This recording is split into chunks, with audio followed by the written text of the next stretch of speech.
Bonjour à tous, voici la troisième vidéo de la série dans laquelle j'analyse un sujet et je te propose un plan détaillé sur l'œuvre d'Olympe de Gouges, la Déclaration des droits de la femme et de la citoyenne. Je vais te proposer un sujet simple, facile, de sorte qu'il puisse facilement correspondre à la plupart des grands enjeux de l'œuvre.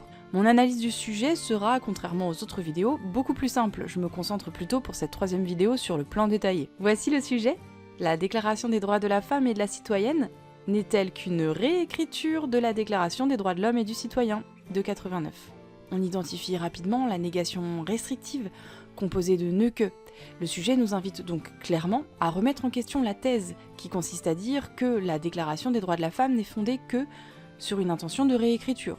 Cependant, il s'agira tout de même d'envisager les éléments qui sont caractéristiques de cette réécriture dans un premier temps, afin de montrer par la suite que l'œuvre ne s'y réduit pas. Ainsi, se présentant d'abord comme un calque de la Déclaration des droits de l'homme et du citoyen de 89, la question se pose de savoir si cette déclaration n'est qu'une simple réécriture ou si elle constitue une œuvre littéraire en tant que telle.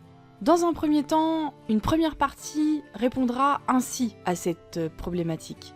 Certes, la Déclaration des droits de la femme et de la citoyenne peut, bien sûr, être considérée comme une réécriture de la Déclaration des droits de l'homme. Sa forme juridique résulte donc du fait qu'elle calque la DDHC. Petit a, c'est un texte ambitieux, une réécriture ambitieuse présentée à l'Assemblée. La Déclaration des droits de la femme et de la citoyenne reprend donc complètement la structure de la Déclaration des droits de l'homme et du citoyen de 789. Avec ses 17 articles, l'enjeu est bien de corriger les lacunes qui étaient contenues dans la Déclaration de 89. Ces lacunes visent à restaurer la place des femmes dans le texte, afin de corriger les manquements à leurs droits. C'est un geste audacieux. Bien sûr, cette similarité est évidente dès l'ouverture de la déclaration. Je te renvoie aux exemples qui ont été présentés dans la vidéo précédente. Petit b, tu peux travailler l'écriture juridique, qui fait qu'il s'agit d'une œuvre qui, évidemment, ressemble à une simple réécriture de la DDHC. La Déclaration des droits de la femme et de la citoyenne adopte en effet un style juridique qui est composé notamment du lexique et d'une syntaxe propre au texte de loi. Cela se remarque entre autres par l'utilisation récurrente du présent de vérité générale, le ton est souvent solennel et assertif, et puis on a de nombreux termes génériques qui relèvent du droit. Dans une deuxième partie, on essaiera d'aller au-delà. Certes, il s'agit d'une réécriture de la DDHC, mais avant tout, il s'agit d'un texte engagé, aux combats multiples. Petit a travaille la dimension polémique qui traverse l'ensemble de l'œuvre. Le préambule et le postambule sont des textes véritablement accusateurs sur lesquels tu vas pouvoir t'appuyer. Effectivement, Olympe de Gouges blâme les hommes qui profitent égoïstement de leurs privilèges. Elle critique aussi toute forme d'inégalité et d'injustice, c'est pourquoi elle critique vivement également les esclavagistes.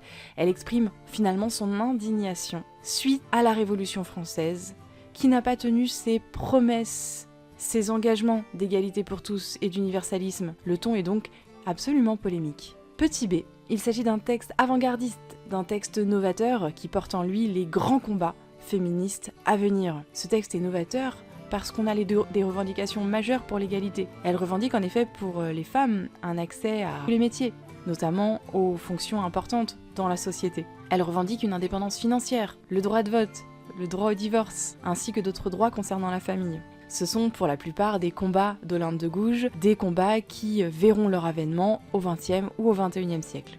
Enfin, dans un grand 3, certes il s'agit d'une réécriture qui finalement est un texte de combat, mais avant tout, c'est peut-être l'œuvre d'une autrice majeure du XVIIIe siècle. C'est avant tout une œuvre qui est emblématique de la littérature des Lumières. Afin de prouver cela, dans un premier temps, travaille le fait que ce pastiche, cette réécriture, n'est pas qu'une simple réécriture, mais une réécriture qui va utiliser l'arme privilégiée de l'esprit des Lumières, c'est-à-dire l'ironie. Le premier article, comme les suivants, est féminisé avec malice et met immédiatement en lumière ce grand vide de la déclaration de 1789 qui a tout simplement oublié les femmes pour un texte générique. Certes, le terme homme est bien générique, mais il invisibilise tout à fait les femmes, ainsi déchues de leur rôle de citoyennes. On terminera par une sous-partie qui rappelle que l'œuvre concentre la plupart des éléments de la pensée des Lumières, que ce soit des articles qui revendiquent la liberté d'opinion, revendiquent la liberté d'expression, revendiquent une égalité pour tous, universelle et sans condition, de statut, de race, etc. C'est aussi un texte qui valorise constamment l'argument de la raison, qui s'appuie sur la loi de la nature et qui met en avant la modération politique. C'est donc bien un texte des Lumières dans lequel on retrouve toute la pensée des Lumières. Ainsi, se présentant d'abord comme un calque de la Déclaration des droits de l'homme et du citoyen, nous avons pu démontrer que ce n'était pas une simple réécriture qui empruntait des tournures juridiques au sous-texte de la Déclaration de 89, mais bien un texte qui constitue une œuvre littéraire en tant que telle. Une œuvre littéraire qui s'inscrit pleinement dans le mouvement de l'esprit des Lumières, puisqu'elle regroupe l'essentiel des principes fondamentaux de la pensée des philosophes des Lumières. Merci et bonne chance à tous!